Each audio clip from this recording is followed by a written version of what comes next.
La démission du Premier ministre britannique Keir Starmer compromet la tenue du sommet avec l'Union européenne, initialement prévu le 22 juillet prochain. Le 4 juillet prochain, le château de Versailles va dévoiler une toute nouvelle galerie à l'occasion du 250e anniversaire de l'indépendance des États-Unis. Victorieuse 3-0 de l'Irak, la France s'est qualifiée dans la nuit de lundi à mardi pour les 16e de finale du mondial, tout comme la Norvège et l'Argentine. Le futur sommet entre l'Union européenne et le Royaume-Uni, initialement prévu le 22 juillet à Bruxelles, de plus en plus compromis après l'annonce lundi de la démission du Premier ministre britannique Keir Starmer. La Commission européenne a confirmé qu'elle réévaluait ses plans. On the question of the EU-UK summit, against the announcement this morning of the resignation by Prime Minister Starmer, we are reassessing with President Costa and the UK the opportunity of still holding the summit as had been announced last week, and we will take it from here. Le gouvernement britannique avait fait du rétablissement de la coopération post-Brexit avec l'Union européenne une priorité. Keir Starmer avait organisé un premier sommet euro-britannique en mai 2025 à Londres, notamment pour trouver des compromis sur les normes agricoles ou encore les relations économiques et commerciales. Le Premier ministre démissionnaire espérait, lors du futur sommet, conclure une série d'accords portant notamment sur la mobilité des jeunes ou les marchés de l'électricité. Ce lundi, Keir Starmer a présenté un calendrier pour son départ qui prévoit l'entrée en fonction d'un nouveau Premier ministre d'ici septembre au plus tard. Considéré comme favori pour lui succéder, l'élu travailliste Andy Burnham pourrait prendre ses fonctions dès la mi-juillet. La justice belge demande la levée de l'immunité de l'ancien commissaire européen Dimitris Avramopoulos pour son implication présumée dans le scandale du Qatargate.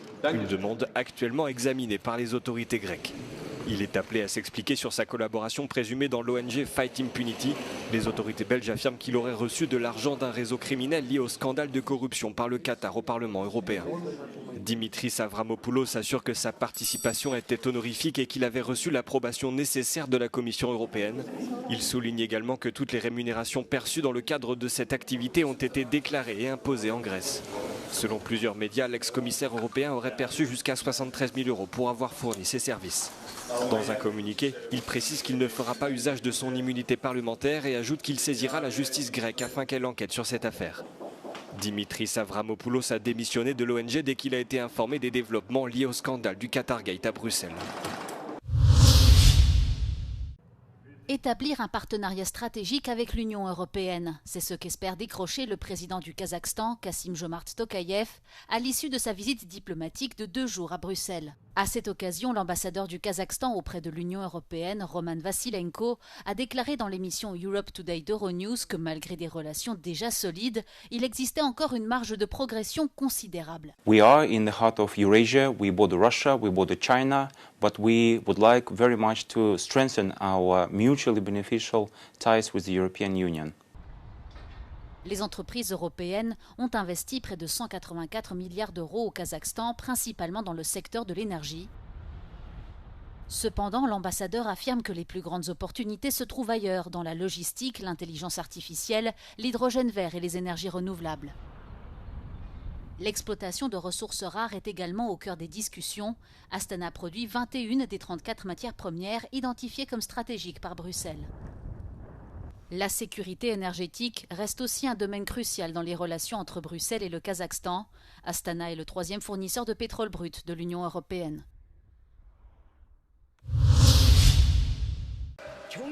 En Corée du Nord, le dirigeant Kim Jong-un évoque la nécessité pour son pays de disposer d'armes nucléaires. Des propos tenus lors d'une réunion du Parti des travailleurs, la formation politique au pouvoir, et rapportés ce mardi par les médias d'État. Kim Jong-un s'engage à renforcer les capacités de défense de la Corée du Nord, affirmant que les efforts de modernisation militaire, initiés par la Corée du Sud et les États-Unis, menaient la région au bord d'une guerre nucléaire. Les médias d'État rapportent le constat fait sur ce qui a été qualifié d'ultranationalisme effréné sous sa forme moderne, telle que l'idéologie America First, le sionisme, le néonazisme ukrainien et le militarisme japonais. Kim Jong-un a également condamné l'alliance entre les États-Unis et la Corée du Sud, ainsi que la guerre menée par les Américains au Moyen-Orient.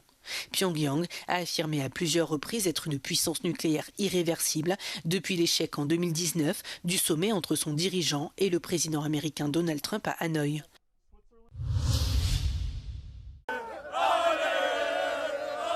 La fête, malgré l'orage. Au terme d'une soirée marquée par des conditions météo difficiles et 2 heures d'interruption à la mi-temps, l'équipe de France, victorieuse 3-0 face à l'Irak, s'est qualifiée pour les 16e de finale. Le capitaine des Bleus, Kylian Mbappé, a inscrit un doublé portant à 16 son total de buts cumulés en Coupe du Monde. Ousmane Dembélé a ouvert son compteur dans ce mondial avec son premier but en deuxième mi-temps. Le meneur de jeu Michael Olise a lui offert 2 passes décisives. Pas de quoi refroidir l'enthousiasme des supporters en Irak, unis derrière les Lions de Mésopotamie, de retour 40 ans après leur dernière participation.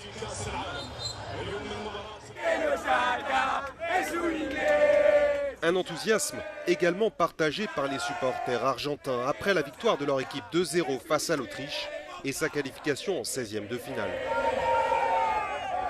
Comme lors du match face à l'Algérie, Lionel Messi a inscrit tous les buts de son équipe. Le capitaine argentin améliore ainsi son record de buts cumulés en Coupe du Monde avec 18 réalisations. La Norvège a elle aussi validé son ticket pour les 16e de finale en battant le Sénégal 3-2.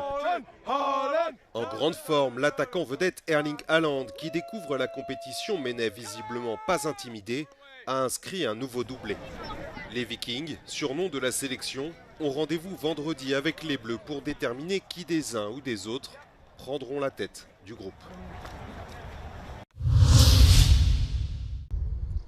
Le château de Versailles va dévoiler le 4 juillet prochain une toute nouvelle galerie à l'occasion du 250e anniversaire de l'indépendance des États-Unis. Située dans l'appartement où le roi Louis XVI a reçu Benjamin Franklin et où la France a officiellement reconnu la souveraineté américaine en 1778, cette galerie mettra en avant les relations entre Paris et Washington. Versailles a également été le lieu où a été signé en 1783 l'un des traités contribuant à mettre fin à la guerre d'indépendance et à assurer la reconnaissance internationale de la jeune République américaine. L'exposition réunit peintres, sculptures et portraits issus des collections du château afin de mettre en lumière les figures politiques, diplomatiques et militaires de l'indépendance, parmi lesquelles Benjamin Franklin, le marquis de Lafayette et George Washington. Il y a une vraie cohérence à créer un parcours dédié à l'indépendance des États-Unis à Versailles, puisque dès Louis XVI, on a souhaité rappeler le lien entre la France et les événements, ne serait-ce que par la commande d'un grand candélabre par Louis XVI qui était dans son appartement intérieur et qui célébrait la guerre d'indépendance des États-Unis. Cette ouverture intervient quelques jours seulement après qu'Emmanuel Macron a reçu son homologue américain Donald Trump à Versailles, l'un des instruments de soft power les plus puissants que possède le président français. It creates an atmosphere for discussion which is just different. And I think it was the idea of Louis XIV in the beginning. This place was created to make people think differently. Of course, it's diplomatic, so it has to be brilliant and impressive and show how France is a great country. But it's not only that, it's all about beauty and the harmony of the world. La semaine passée, l'histoire s'est répétée puisque c'est ici que Donald Trump a signé par surprise le mémorandum visant à mettre fin à la guerre en Iran avant que les réelles négociations ne débutent 4 jours plus tard.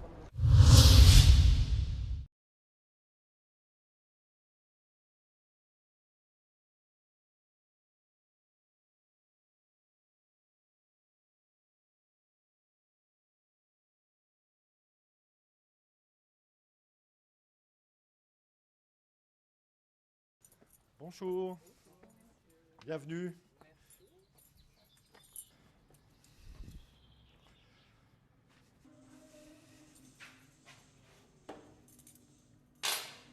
Été comme hiver, nous avons une température constante d'entre 19,5 et 20 degrés, due à une machine qui recycle l'air, parce que comme on est dans une cave, donc un milieu complètement fermé, cette machine nous recycle l'air et nous redonne de l'air frais, ce qui a stabilisé la température.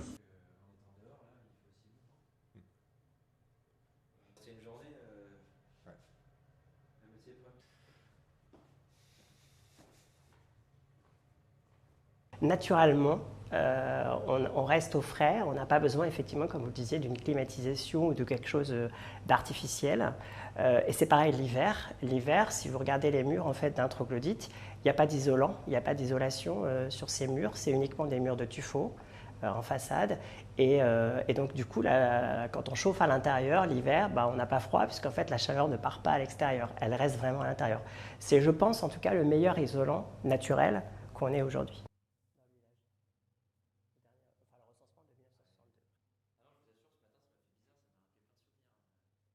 Habiter dans une habitation troglodyte, c'est avec le dérèglement climatique dont on parlait tout à l'heure. Franchement, c'est une chance incroyable parce qu'en en fait, il y a rien à faire, quoi. Au contraire, c'est juste profiter, je dirais, de cette fraîcheur naturelle que la roche finalement nous donne pour passer justement et vivre ces périodes de canicule régulières que l'on a maintenant depuis ces dernières années de manière agréable.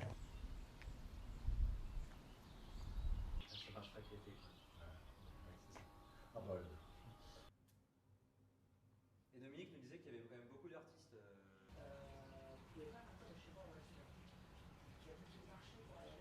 Par contre, c'est pas trop.